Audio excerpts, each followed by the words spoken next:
Chapter 1. The note. John Spence did not turn on the lamp. He sat on the couch in the dark, elbows on his knees, hands loosely folded, as if he were waiting for someone to interview him about his own life. The digital clock on the microwave glowed a judgmental 3:07 a.m., its green numbers sharp enough to feel personal. The apartment was quiet in that way that only married apartments got. Familiar, settled, confident that nothing surprising would happen after midnight. The couch still held the shape of Debbie's afternoon nap. One of her socks lay abandoned near the coffee table like it had given up halfway through a journey. John had sent one text at 12:41. Everything okay? No reply. He hadn't sent another. Not because he was trying to prove a point, but because he didn't want to become someone who stared at a phone waiting to be acknowledged by his own wife. When the door finally opened, John didn't move. Debbie stepped inside carefully, heels in one hand, keys in the other.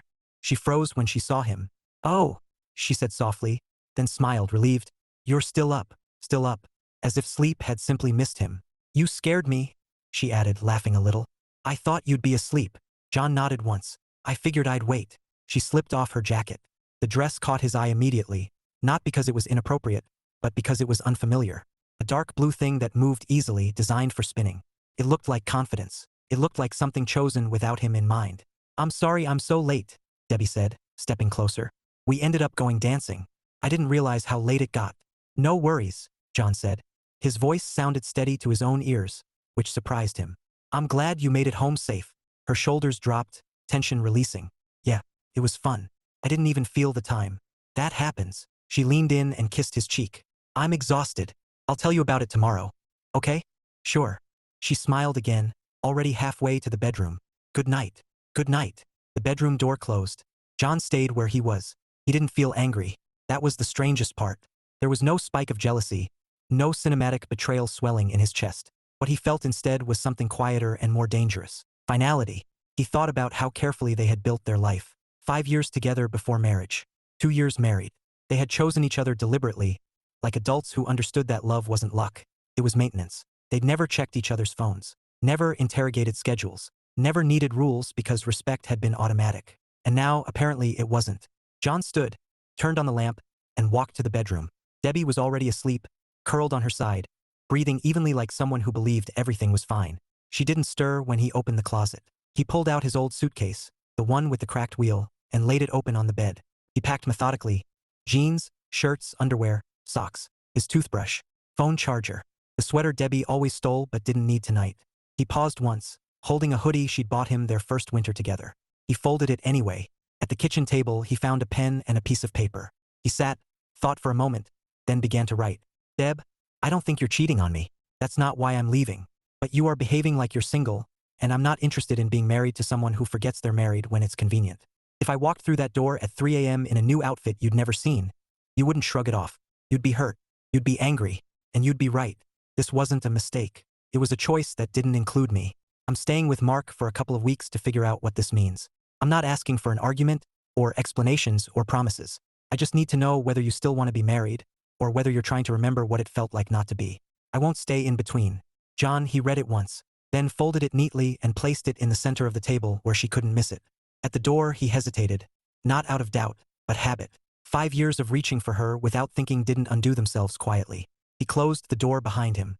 The night air was cold. John pulled his jacket tighter and walked to his car, feeling lighter and heavier all at once. He didn't know if he was leaving his marriage or protecting it. But he knew one thing for certain. He wasn't going to sit in the dark waiting for someone who had forgotten to come home. Chapter 2. Brotherly Hospitality. Mark Spence answered the door in sweatpants and a faded college t-shirt that read "World's Okayest Brother," which John suspected was not a coincidence. He squinted at the suitcase first, then at John's face. "You look like a man who's either been robbed or has done the robbing. Can I come in?" John asked. Mark stepped aside. "That answers that." John wheeled the suitcase in, the cracked wheel making a sound like it was protesting the situation on principle. The apartment smelled like coffee that had been left on the burner too long and something vaguely fried. "Debbie okay?" Mark asked, already walking toward the kitchen. "Yes," John said. "That's kind of the problem." Mark stopped, turned, studied him more carefully this time. "You want coffee or beer?" "It's 4 in the morning." "So coffee," Mark said, nodding. But with judgment. They sat at the small kitchen table, steam curling up between them. Mark waited. He was good at that. It was his one admirable trait that didn't involve sarcasm. "I left," John said finally. Mark blinked once. Left. Temporarily left. Ah, the most stressful kind. Mark leaned back. "What happened?" John explained. Not dramatically. Not defensively. Just facts arranged carefully, like someone setting down fragile glass. When he finished, Mark whistled low. Bold. I didn't think it was. No, I mean the note.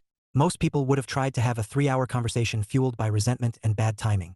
I didn't want a debate. Smart. Debates have winners. Marriages don't. John exhaled, tension easing a notch. I just couldn't sit there pretending everything was normal. Mark nodded. You weren't punishing her. I wasn't trying to. You were setting a boundary. Mark raised his mug. Very adult of you. Annoyingly so. John almost smiled. Debbie woke up to silence. Not the peaceful kind. The wrong kind. She reached across the bed without opening her eyes and found cold sheets. Her first thought was that John had gone for a run. Her second thought, arriving like a delayed wave, was that it was Saturday. She sat up. The closet door was open. Her heart sped up, not into panic yet, but into that uneasy, alert rhythm that usually meant she'd forgotten something important. She padded into the kitchen, already rehearsing apologies for nothing in particular. The note was impossible to miss. She read it once standing, then again sitting. By the third time, she was crying. Not the loud kind, but the silent, stunned kind that came from realizing something had cracked while she wasn't looking. He didn't even yell, she whispered to the empty apartment. She picked up her phone, typed, deleted, typed again. I'm so sorry. Please come home. Deleted. Can we talk? Deleted. She stared at the screen, suddenly aware that she had no idea how to start a conversation with her own husband without defaulting to reassurance she hadn't earned. John slept on the couch in Mark's apartment because Mark's guest room was technically his home office and practically a shrine to unfinished projects. He woke to the smell of bacon and the sound of Mark on the phone. No, she doesn't hate you. She just hates inefficiency, Mark said. Yes, I told her that. No, I don't regret it. He hung up. Morning. John groaned. You own furniture designed for torture. Builds character. Mark flipped bacon. So, you hear from her. John checked his phone. One missed call. No voicemail. No. Mark nodded approvingly. Good. That feels wrong to say. It's not. If she panics, she won't think.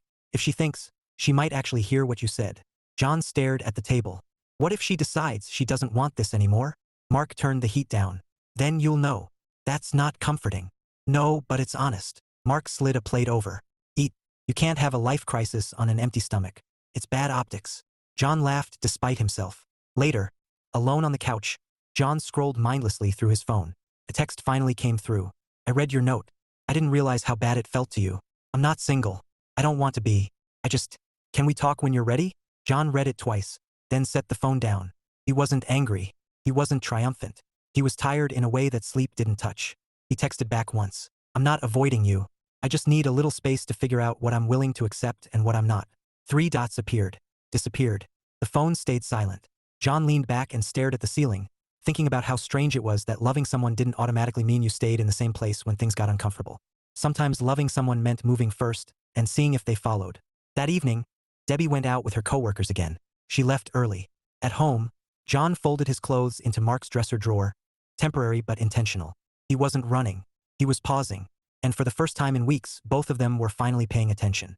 Chapter 3, Married, Not Available.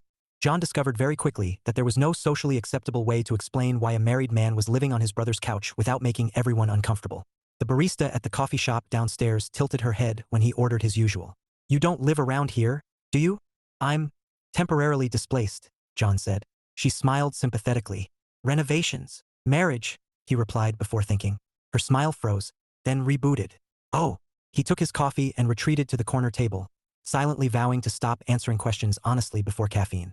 Mark's apartment sat above a strip of businesses that catered to people who either worked from home or were avoiding it. John had brought his laptop with the intention of working remotely, but instead found himself staring at spreadsheets without absorbing anything. His brain kept circling the same thought, like a tongue worrying a loose tooth. I didn't leave because I stopped loving her. That part felt important. He left because loving her didn't mean accepting whatever version of marriage she happened to feel like participating in that week. His phone buzzed. Debbie.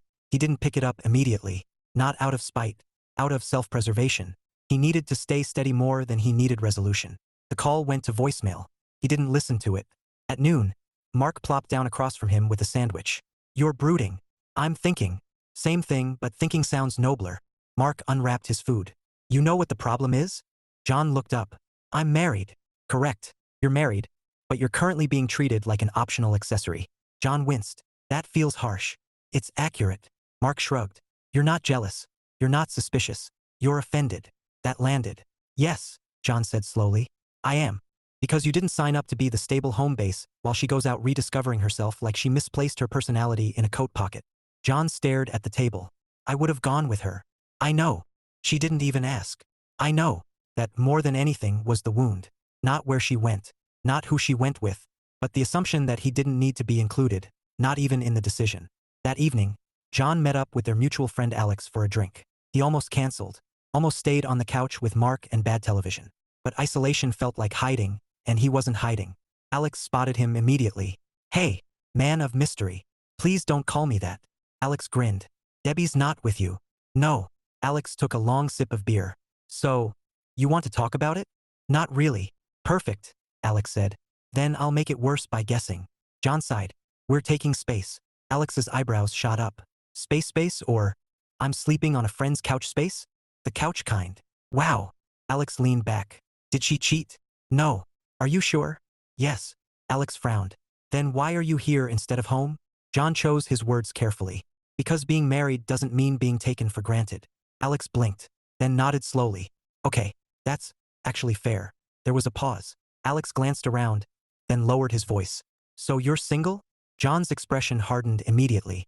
No, but you're separated. Temporarily. Alex smiled, hopeful. So theoretically, no, John said flatly. Alex held up his hands. Just asking. I am married, John continued, calm but unyielding. I didn't leave to audition replacements. Alex studied him for a moment, then chuckled. You know, most guys would be using this as a hall pass. That sounds exhausting. Alex laughed. You're a weird man, John Spence. I've been told. They changed the subject. Sports. Work. Anything that didn't touch the fragile center of John's life. Still, as he walked back to Mark's place later, John felt oddly reassured. He hadn't left because he wanted something else. He'd left because he wanted her, fully, consciously present. Debbie sat at her desk the next morning, unread emails piling up while she stared at her phone. John hadn't called back, hadn't texted. His last message echoed in her head. Figure out what I'm willing to accept and what I'm not. She hadn't realized how much she relied on his availability until it was gone. Not in a clingy way, in a structural way. John had always been there. Steady. Calm. Not demanding, not dramatic. She had mistaken that for endless flexibility. Her manager, Karen, poked her head over the cubicle wall. You look tired. Didn't sleep much. Karen smiled knowingly. That's what happens when you start living again. Debbie forced a smile back. The phrase made her stomach twist. That night, Debbie didn't go out. She stayed home, alone, scrolling through old photos of her and John. Camping trips, lazy Sundays, the stupid selfie they took the day they signed the lease on their apartment. When did I start acting like that life wasn't enough? She wondered. On the third day, John finally listened to Debbie's voicemail. Her voice was softer than usual, less certain. I didn't mean to make you feel invisible, she said. I got caught up, and I didn't think. I miss you. John sat with the phone in his hand long after it ended. He believed her. That was the problem. Belief wasn't enough anymore. He texted back later that evening. I'm not done, but I need to see change. Not just hear regret. She replied almost instantly. I understand. I'm trying. John hoped she was, because being apart was bearable. Losing what they built was not. By the end of the week, something had shifted. Not resolved. Not healed. But clarified. John was still married. Still committed. Still unavailable to anyone else, to shortcuts, to pretending. And Debbie, for the first time in weeks, was sitting still long enough to notice what she might lose. Chapter 4. Debbie interrupted. Debbie learned something uncomfortable on Tuesday afternoon.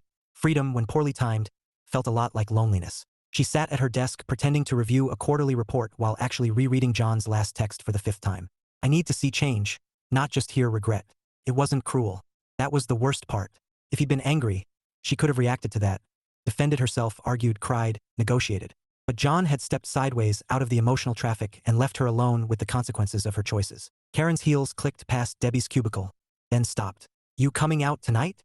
Karen asked, leaning against the divider like someone who assumed she'd be welcome anywhere. Debbie looked up. I don't think so. Karen frowned. Again? You've been bailing early all week. I've just got stuff going on. Karen smiled in a way that suggested stuff was a temporary obstacle, not a priority. That's why you should come. You've been doing great lately, really loosening up. Debbie hesitated. I don't know if loosening up is what I need right now. Karen laughed softly. Careful. That's the kind of thinking that gets people stuck.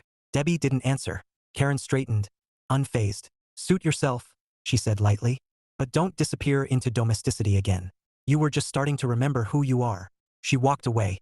Debbie stared after her, unease curling low in her stomach. Who I am, she thought, or who I'm not when I'm home by midnight. That evening, Debbie went home alone. The apartment felt different without John. Not emptier exactly, but off balance. Like a table missing one leg but still stubbornly standing.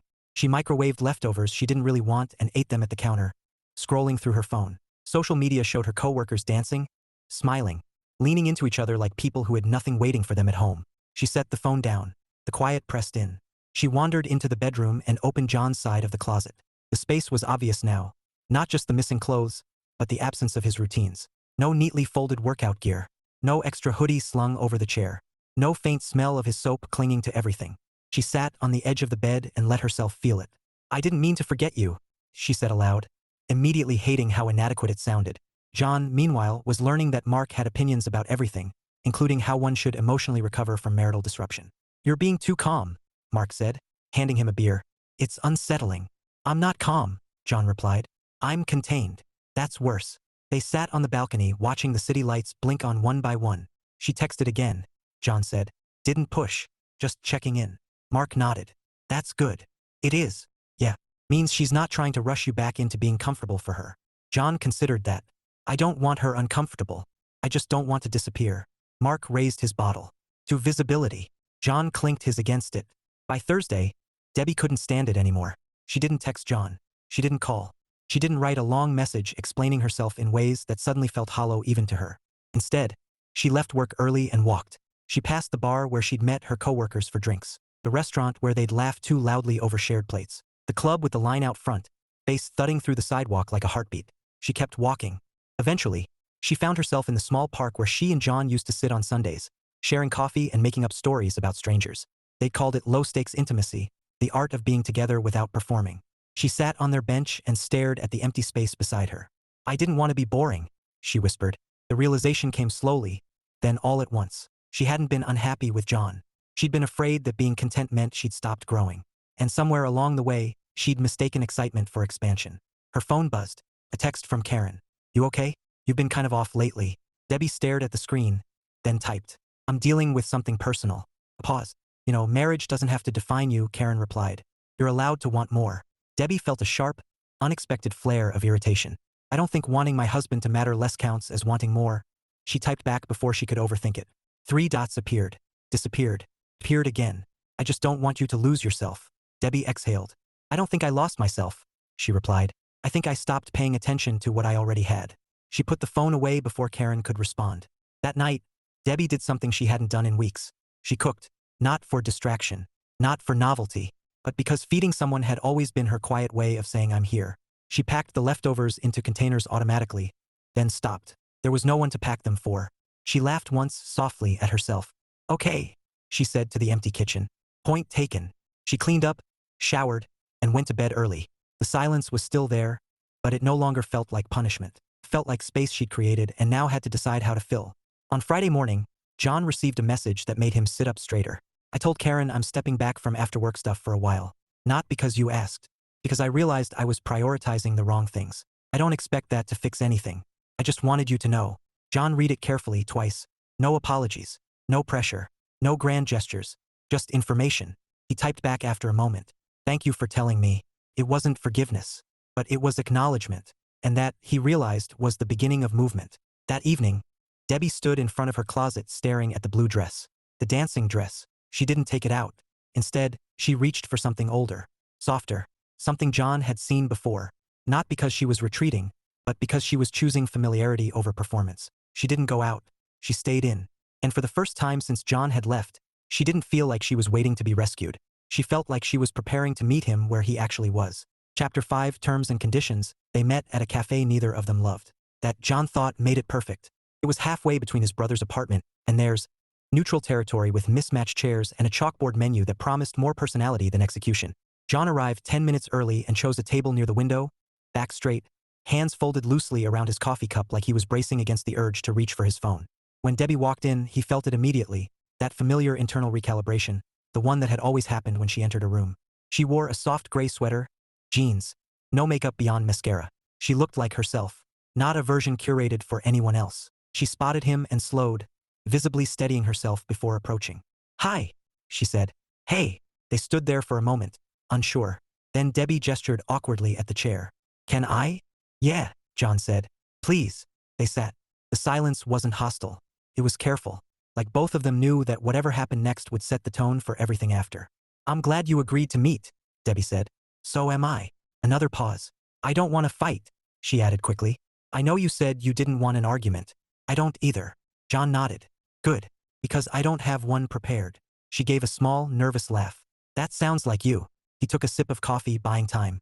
I want to be clear about something, he said. I didn't leave to scare you, and I didn't leave to win. I know, Debbie said. I know that now. He studied her face. She looked tired, but present. That mattered. I left because I couldn't recognize the version of our marriage I was participating in, he continued. And instead of trying to talk you back into it, I needed to see if you'd choose it again on your own. Debbie swallowed. That sounds terrifying. It was, John said simply. She nodded, accepting that without defense. I didn't realize how much I'd started treating you like a constant, she said. Not a person who needed consideration. Just something reliable I could assume would still be there. That's exactly how it felt. I know. She folded her hands together, knuckles whitening. And I hate that it took you leaving for me to see it. John didn't respond immediately. He wasn't punishing her with silence. He was making sure he spoke from the right place. I don't need you to hate yourself, he said finally. I just need to know what you want. Debbie looked up. You. I need more than that. She nodded. I want our marriage. Not the idea of it. Not the safety net. I want the actual thing, with the responsibilities I apparently forgot came with it. John leaned back slightly, watching her. What does that mean to you? It means I don't make choices that affect us without thinking about you, she said. It means I don't act like my life starts after I clock out of work. It means if I want something, space, excitement, novelty, I talk to you instead of quietly chasing it. She hesitated, then added. And it means I stop surrounding myself with people who benefit from me being less married. That last part landed harder than anything else she'd said. John exhaled slowly. I didn't ask you to do that. I know. That's why I'm saying it. They sat with that.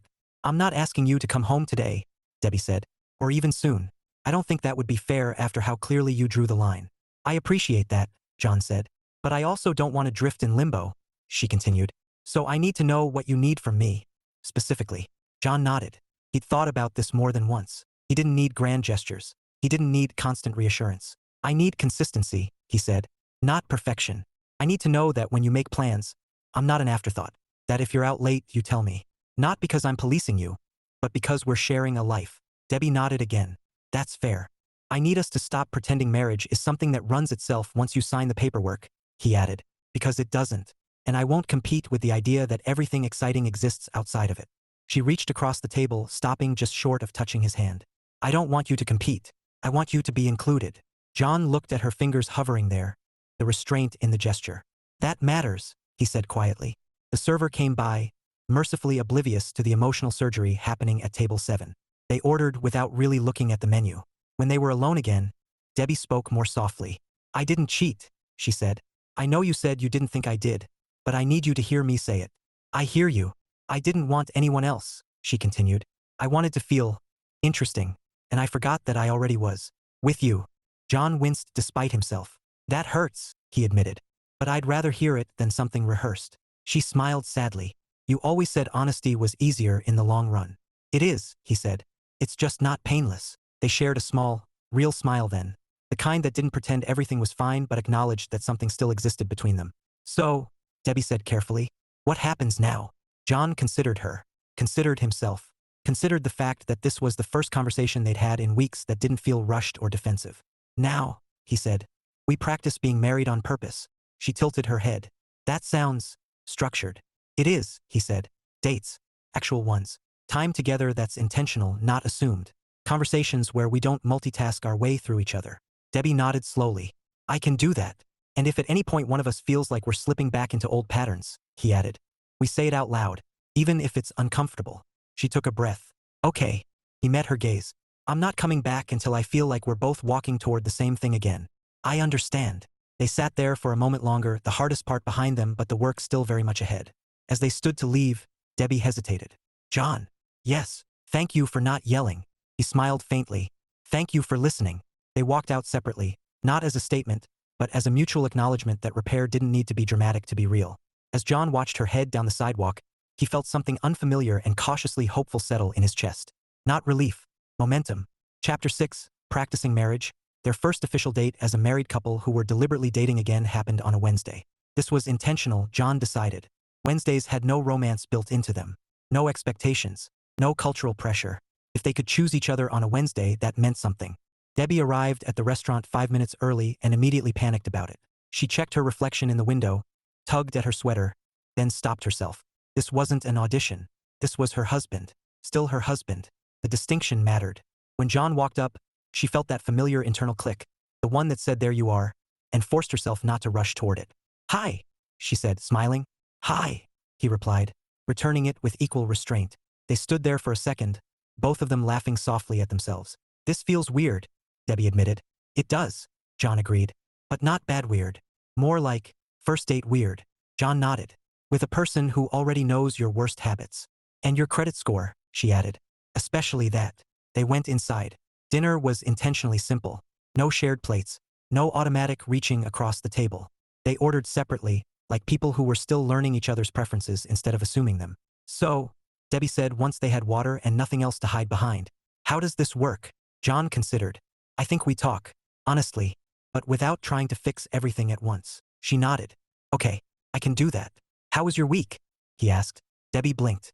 "You mean, actually?" "Yes." She smiled, then grew thoughtful. Quiet. Uncomfortably quiet at first. Then kind of grounding. "That sounds like progress." "I think so." She hesitated. "Karen's been less thrilled about my sudden lack of availability." John raised an eyebrow. "How so?" "She keeps framing it like I'm shrinking myself," Debbie said. "Like choosing my marriage means opting out of growth." "And what do you think?" Debbie met his gaze steadily. "I think I confused stimulation with fulfillment." John let out a breath he hadn't realized he'd been holding. "That's good to hear." "I don't want you to feel like you're competing with my job," she continued. "Or my friends. Or the idea that something better is always one more late night away. I don't want to feel like the boring option," John said simply. "You're not," she said immediately, then softened. "But I can see how I made you feel that way." The food arrived, providing a pause neither of them minded. They ate, talked about lighter things. Mark's questionable cooking habits, a show they both pretended not to like but still watched, the neighbor who watered fake plants. Felt almost normal. Almost. After dinner, John paid without comment. Debbie noticed and didn't argue. This wasn't about roles. It was about ease. Outside, the evening was cool and clear. "So," John said, "how do you feel?" Debbie considered. "Hopeful. Cautious. Like I don't want to rush past this part." "Me neither." They walked a block together, then stopped.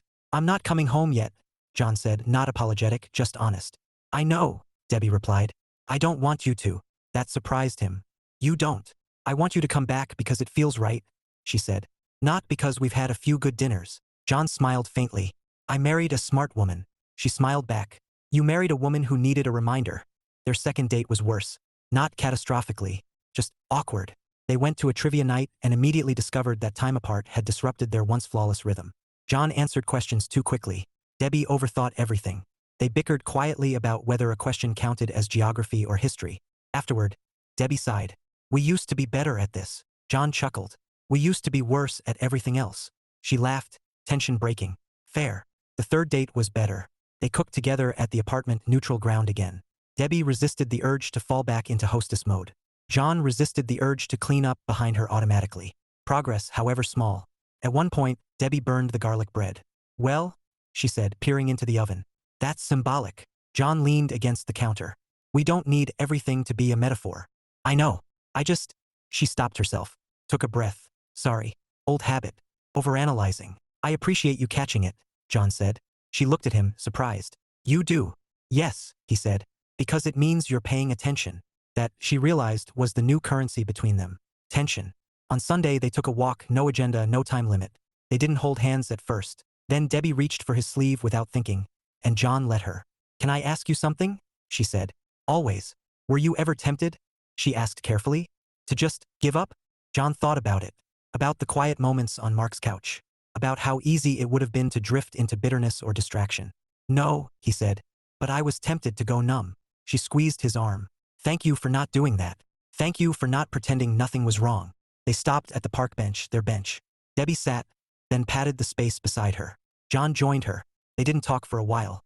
"I don't want to be a person with one foot out the door," Debbie said eventually. "I don't want to be married to one," John replied. She nodded. Then I guess we're aligned. Looks like it. That night, back at Mark's apartment, John lay awake longer than usual. Not anxious, not restless, just aware. He wasn't ready to go home yet. But for the first time since he'd left, he could see the path back clearly, and it didn't feel like retreat. Felt like return. Chapter 7, The Manager Problem. Debbie decided to handle it on a Monday. Not because Mondays were symbolic, but because she'd learned the hard way that putting things off gave them more power than they deserved. She arrived at the office early, coffee in hand, posture straight in a way that wasn't defensive, just resolved. Karen's office door was open, lights spilling out like an invitation. Debbie no longer felt obligated to accept on someone else's terms. "Do you have a minute?" Debbie asked, knocking lightly on the frame. Karen looked up, surprised. "Of course. Come in." Debbie closed the door behind her. That alone changed the dynamic. She sat, folded her hands, and took a breath. Not to steady herself, she was already steady, but to mark the moment. "I want to talk about boundaries," Debbie said. Karen blinked, then smiled. "Is this about happy hour?" "It's about more than that," Debbie replied calmly. "It's about how my marriage keeps coming up in conversations where it doesn't belong." Karen's smile thinned. "I've just been encouraging you to." "I know," Debbie said gently, cutting her off. "And I believe you think you're being supportive. But framing my marriage as something that limits me isn't okay." Karen leaned back in her chair. "I never said that." "You didn't have to," Debbie said. "You implied it." Repeatedly. Silence stretched. "I like my job," Debbie continued. "I respect your leadership. But I'm not interested in bonding over the idea that commitment equals stagnation. That narrative doesn't work for me." Karen studied her, irritation flickering beneath professionalism. "You've changed." Debbie nodded. "Yes, intentionally." Karen scoffed lightly. "You know, people often retreat into comfort when they get scared." Debbie felt the old reflex. Defend, explain, soften, rise up. She let it pass. "I'm not retreating," she said. "I'm choosing." "There's a difference." Another pause. "Going forward," Debbie added, "I'll be keeping my personal life personal. That includes after-hours activities. I'm happy to join when it's work-related or genuinely social, but not when it feels like I'm being encouraged to step out of my own life to fit in." Karen's jaw tightened. "That's your prerogative." "It is," Debbie agreed. She stood. "Thank you for your time." As she left the office, her hands were shaking. Not with fear, but with adrenaline. She hadn't raised her voice. She hadn't apologized. She hadn't over-explained. She'd simply drawn a line and stood behind it. That was new. John didn't know any of this yet. What he did know was that Debbie had canceled their Tuesday dinner with a message that read, "Work ran long today. Not in a bad way. Can we reschedule for tomorrow? I don't want to rush through time with you." John stared at the text for a moment, then smiled. "Tomorrow works," he replied. "Thanks for saying that." He told Mark about it later, trying not to sound too hopeful. "That's good," Mark said. "She's not squeezing you into the margins." "No," John agreed. "She's making space." Mark nodded approvingly. "That's the good stuff." When Debbie and John met the next evening, he noticed the difference immediately. She wasn't wound tight. She wasn't performing calm. She was just present. "You look lighter," he said as they walked. She smiled. "I feel lighter." They sat on a low wall outside a small bookstore, the city humming around them. "I had a conversation at work," Debbie said. John didn't jump in. He waited. "With Karen," she continued. "I set boundaries." He nodded slowly. "How did that feel?" "Terrifying," she admitted. "And then, empowering." John smiled faintly. "I'm proud of you." She looked at him, eyes searching his face. "That means a lot. But I want to be clear. I didn't do it for you." "I wouldn't want you to," he said. "I want you to do it because it aligns with who you are." She exhaled. "I think it does." They walked a little farther before Debbie spoke again. "I realized something," she said. "I liked how easy it was to feel admired by people who didn't really know me. But that admiration was shallow. Disposable." John glanced at her. "And what we have is harder," she said honestly. "But deeper. And worth protecting." They stopped walking. "I need you to know something too," John said. "I'm not watching you for proof. I'm not tallying behavior. I didn't think you were." "I'm paying attention," he clarified. "But that's different. I want to see who you choose to be, not catch you doing something wrong." Debbie nodded, relief softening her shoulders. "That helps." They stood there, close but not touching, the space between them intentional rather than uncertain. "So," Debbie said, "progress." John considered her, considered the past few weeks, considered the way this moment felt grounded instead of fragile. "Yes," he said, "real progress." She smiled, and this time it reached her eyes without effort. Later that night, John sat on Mark's couch scrolling through his phone, half watching a documentary neither of them cared about. Mark glanced over. "You're smiling at your screen. That's either love or a very good meme." "Love," John said. "Ah," Mark replied. "Gross, but encouraging." John didn't respond. He didn't need to. For the first time since he'd left the apartment, he wasn't wondering if he'd go back. He was thinking about when and what kind of marriage he'd be returning to. Debbie, meanwhile, lay in bed alone, staring at the ceiling.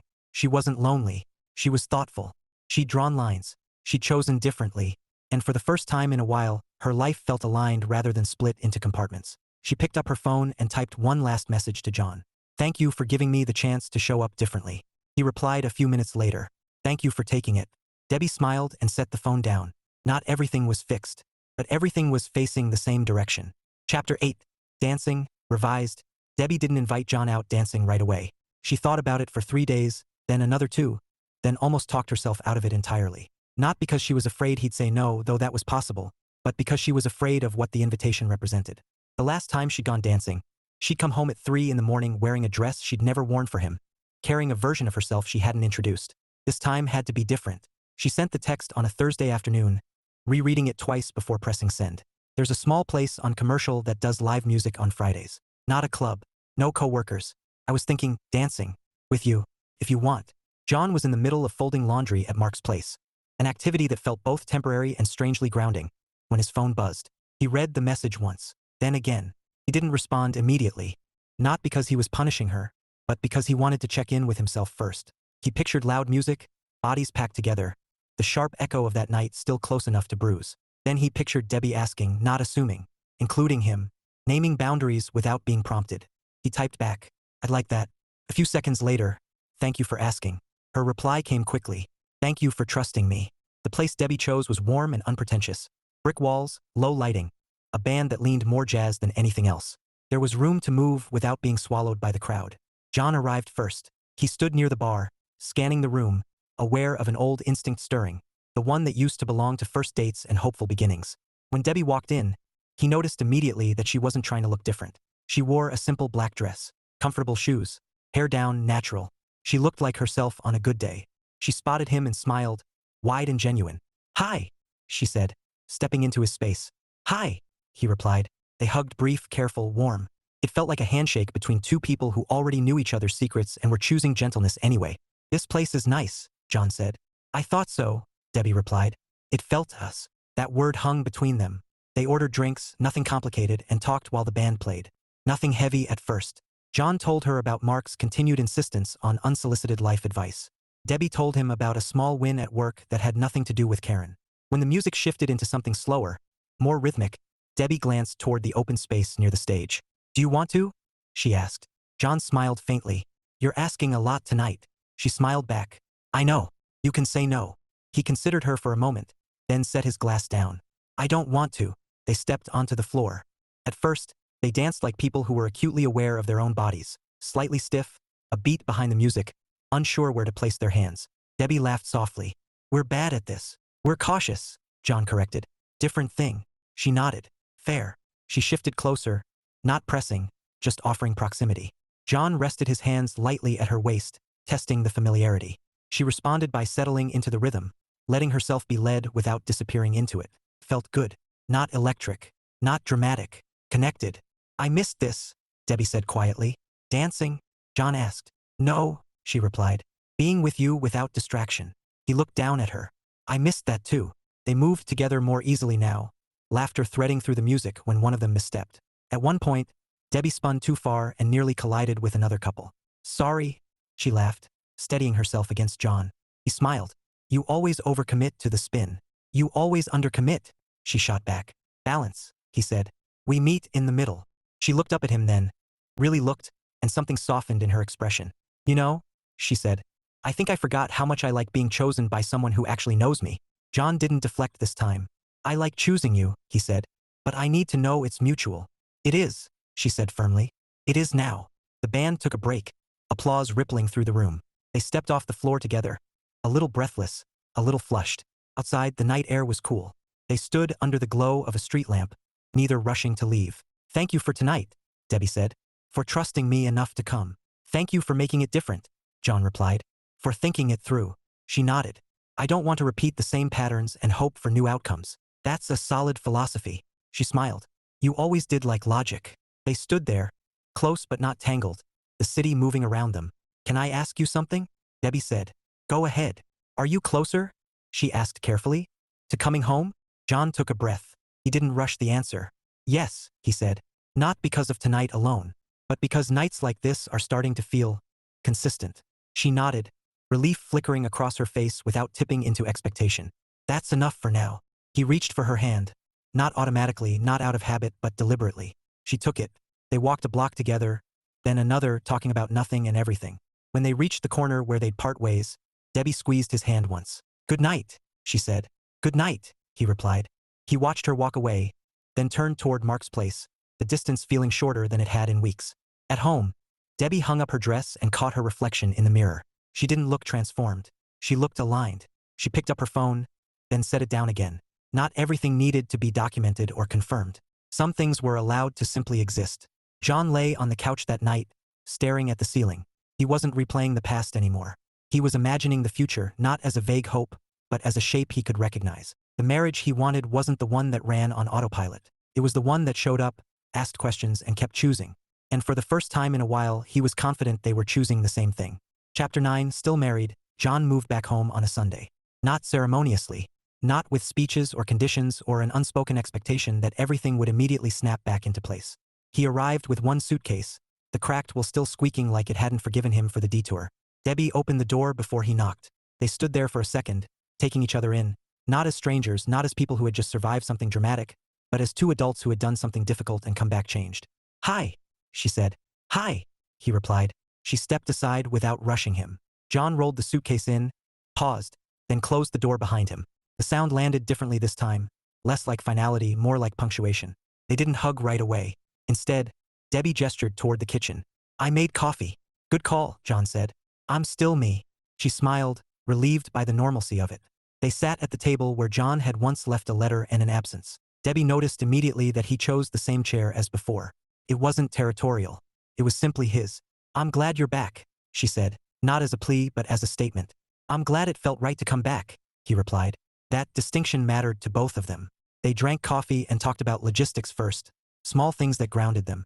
Groceries, laundry, the fact that Mark had insisted John keep a spare toothbrush at his place, just in case adulthood failed again. He's not subtle, Debbie said.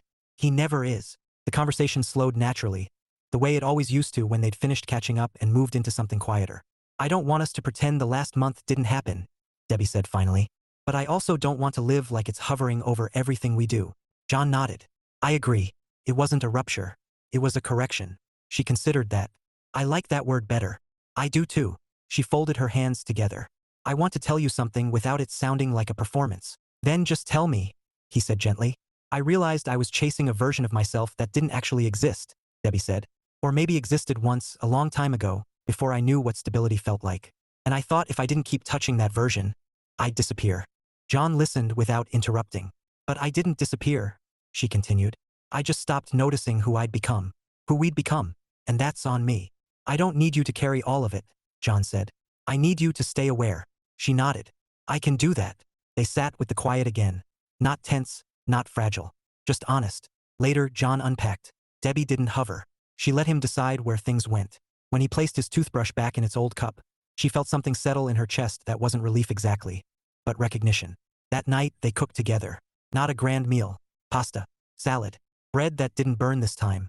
They moved around each other with tentative familiarity, occasionally bumping elbows, laughing when they reached for the same utensil. Do we have Parmesan? John asked. In the fridge, Debbie replied automatically, then stopped herself. Left shelf. I reorganized. I'll adapt, he said solemnly. She smiled. After dinner, they sat on the couch. Not touching at first, then gradually, until Debbie's feet were tucked beneath John's leg and his arm rested along the back cushion behind her shoulders. The closeness was chosen, not assumed. I don't want us to drift again, Debbie said quietly. Then we won't, John replied. But that means we talk sooner, not after patterns form.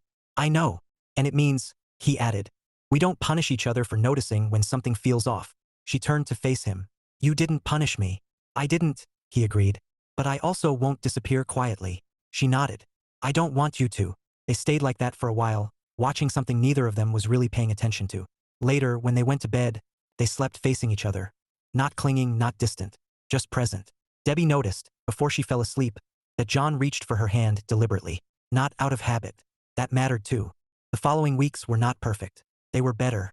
There were moments of awkwardness, Times when Debbie hesitated before making plans, checking in more than necessary. Times when John felt the old instinct to retreat flicker and had to remind himself that withdrawal wasn't the same as boundaries. They talked through it. They scheduled time instead of assuming it. They went out sometimes, stayed in others. They learned, again, how to be curious about each other instead of comfortable in ways that bred neglect. One evening, Debbie mentioned an after-work event. "I'm thinking of going," she said. "It's optional. I wanted to tell you, not ask permission." John nodded. "Thanks for telling me. I'll be home by 10, she added. "Not because there's a rule, just because that's what I want." "Have fun," he said, and meant it. She came home at 9:30. They didn't make a big deal out of it.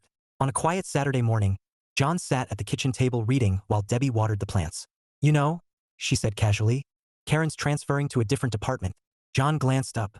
"How do you feel about that?" "Relieved," she said honestly, "but also confident. I handled myself well there." He smiled. "You did." She leaned against the counter, watching him. "I don't want to be the kind of person who needs a crisis to grow." "We all learn differently," John said. "What matters is what we do with the lesson." She nodded. They stood there, the morning stretching gently around them, and Debbie felt something she hadn't felt in a while.